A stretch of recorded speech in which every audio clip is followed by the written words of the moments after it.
Oh hiya, Gavin here from TRDQ.org, and with the blessing of my patrons over at patreon.com/TRDQ, I'm putting up our entire first season of G1DQ, where we recap the episodes of the 1984 Transformers cartoon as quickly as we want to.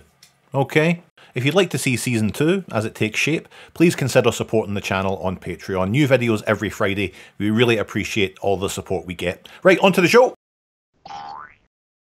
I tell you what, the planet Cybertron was in a sorry state a few million years ago. Two warring factions of robots, heroic Autobots and bad bastard Decepticons have caused so much bother that the entire planet has almost run out of energy. The Autobots are on the back foot and have to scavenge what they can, and you know who isn't happy about that? The Decepticons.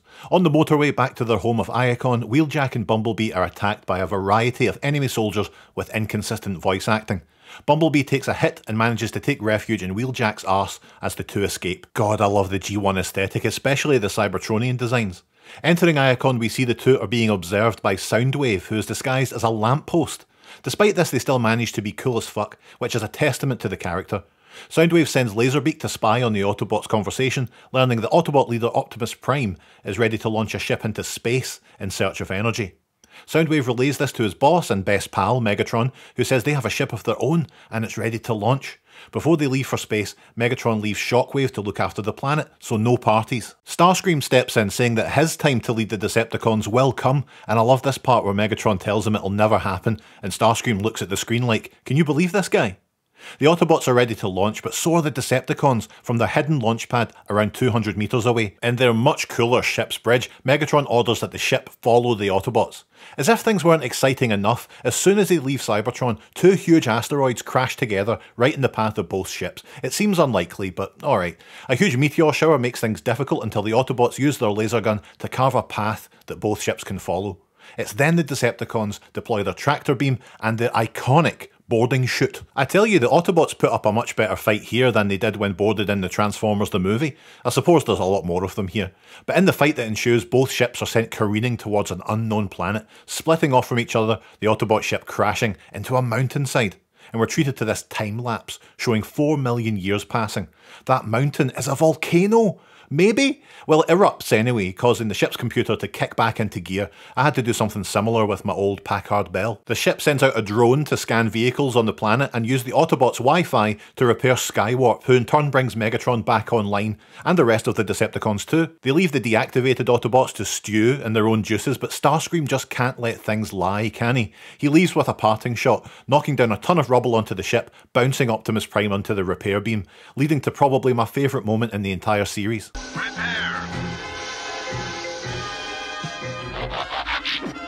Thanks. The Decepticons decided to make their new home base some old rocks, and Megatron sends Starscream to look for energy, and sends Rumble with him, and I hope this clears things up. They find an unmanned power station and start causing all kinds of unnecessary trouble. The Autobots send Hound and Cliffjumper to search for the Decepticons and see what they're up to. They're told just to spy on the swines, but Cliffjumper can't help but take a pot shot at Megatron, saying, I've got Megatron dead center in my viewfinder.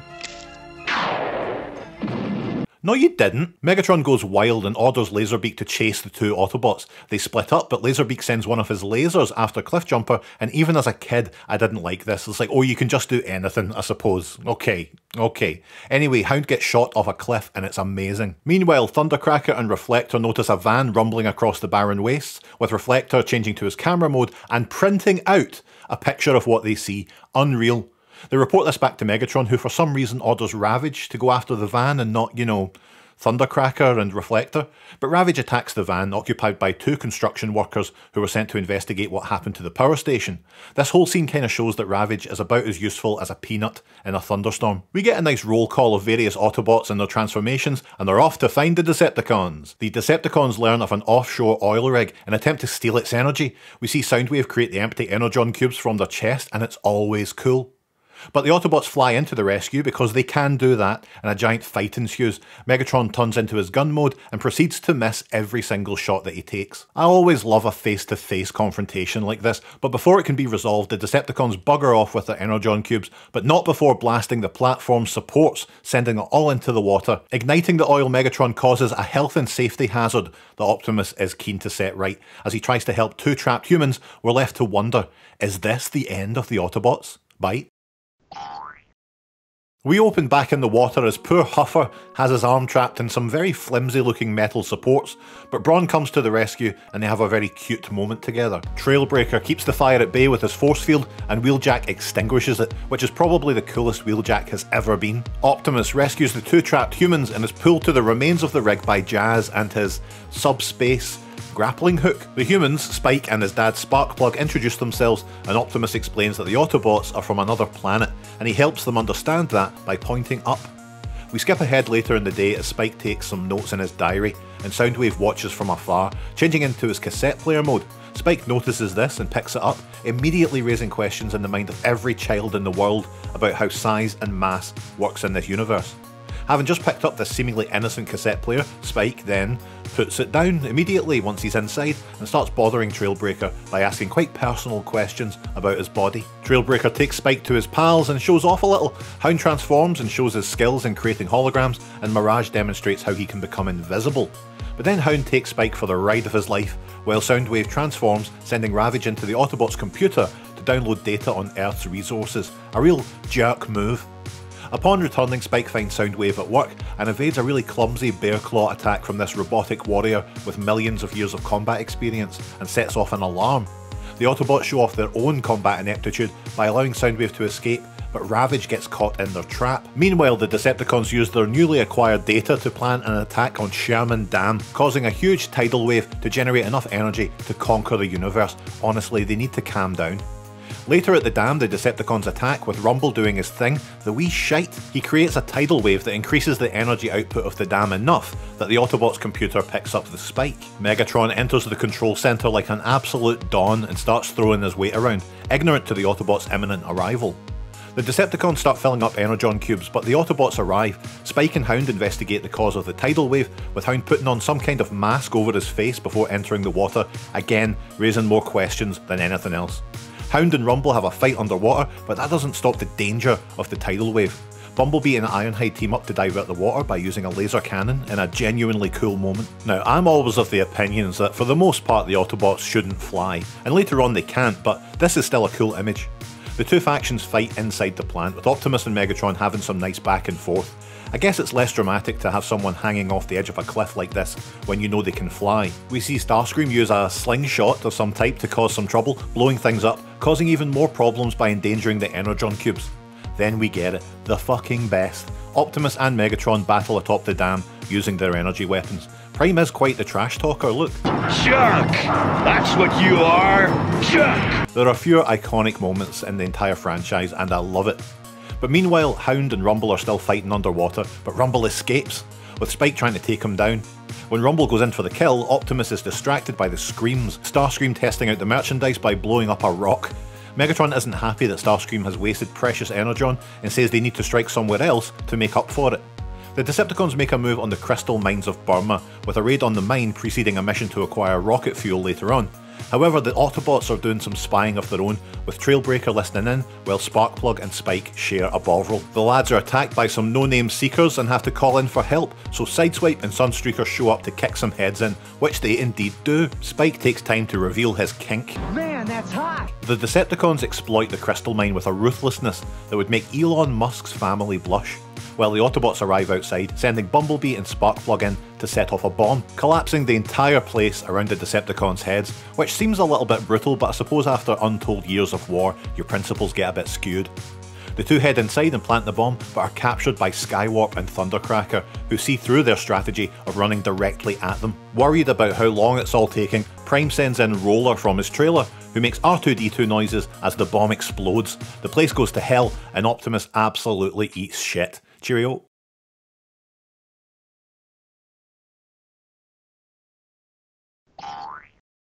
Optimus does a big roly-poly down the side of the mine with his fellow Autobots coming to his aid. A fantastic example of a great leader. Prime's main concern is for Roller, who cheerfully appears and hides in Prime's trailer. Prime then tries to transform and makes a meal of it, if I'm honest, but he finally makes it to robot form. He quickly realises Sparkplug and Bumblebee were inside the mine when the bomb went off. Ironhide produces his iconic drill, and you know what, I'm not 100% on his technique of just randomly drilling violently into a collapsed mineshaft, but I guess he's the expert, not me. It doesn't take long to find the missing lads, and the Autobots celebrate the Decepticons being finished, buried under untold tons of rock. Or are they? Megatron's blasted a hole through the top of the mine and Soundwave gets the pizzas in, before everyone takes off, their greedy arms full of Energon cubes. Ironhide isn't having it and he decides he's going to take off after them, even though Prime tells him not to. And then Bluestreak goes after him against the advice of Jazz. The Autobots have got a real discipline problem here. We cut to these two robots in the skies as Bluestreak tries to talk Ironhide down, but Ironhide already has his cannon out. Or wait, no he doesn't. Yes he does. No, wait, it's just coming out now, and he takes a big pot shot at the Decepticons. Skywarp teleports and engages, firing a missile at the two Autobots, who dodge it so nonchalantly as a testament to their centuries of warfare experience, and not that the animators just couldn't be bothered with this scene.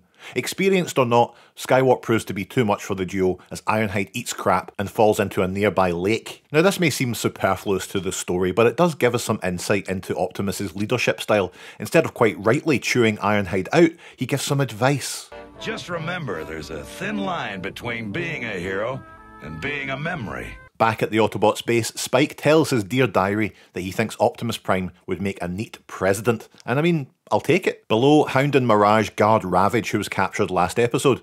Hound taunts Ravage by spinning his cage key in front of his face, and then projecting a hologram of Megatron to infuriate his prisoner. Is Hound an arsehole?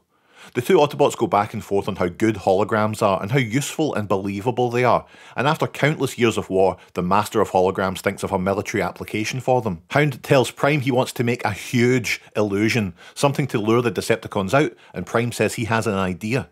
Later, Ravage overhears Hound tell Mirage about a secret supply of rocket fuel. As the two leave, Hound drops the key to the cage and Ravage manages to free himself with it, even though we've already seen that he can shrink into a little cassette and he can fly. Ravage gets away, of course, and when the Autobots tell Optimus, he replies, "Perfect." And then we get this shot of the Autobots looking shocked, as if they weren't 100% already in on the plan. We cut to the Decepticons with Ravage relaying the information about the rocket fuel to Megatron, who is delighted, quite frankly. After yet another argument on who should be leader of the Decepticons, Starscream tries to shoot Megatron in the back, but there's no killing the big man, who promptly returns fire, winging that little turd before commanding an attack on the rocket fuel base at sunrise. At the crack of dawn, we see Hound project a hologram of the rocket fuel base, and all the Decepticons crawl out like maggots from a Big Mac.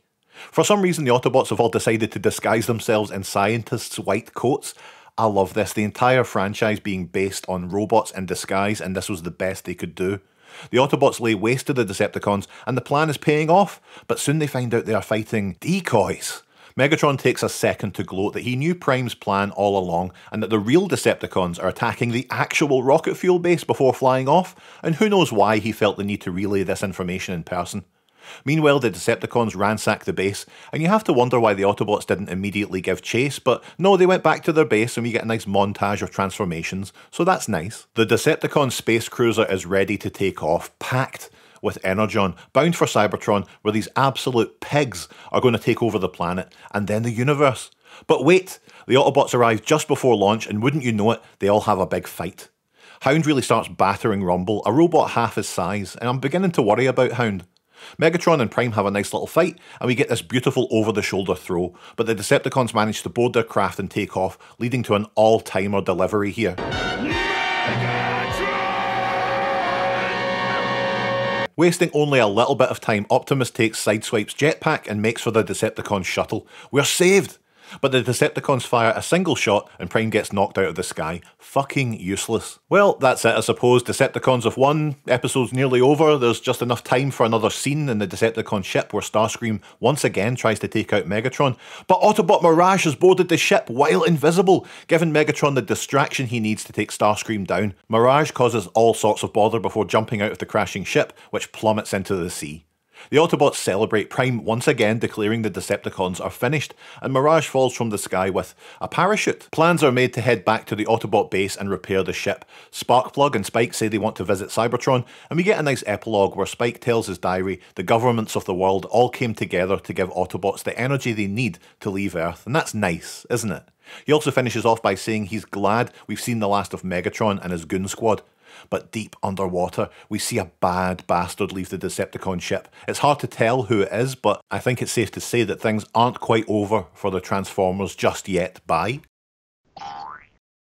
We open with the narrator, who keeps describing the Transformers as creatures, and I suppose they are. Cliffjumper mistakes a particularly jagged rock formation for a Decepticon. I mean, it does have a touch of the Straxuses about it, but still you have to wonder how he's only noticing this thing right outside his base.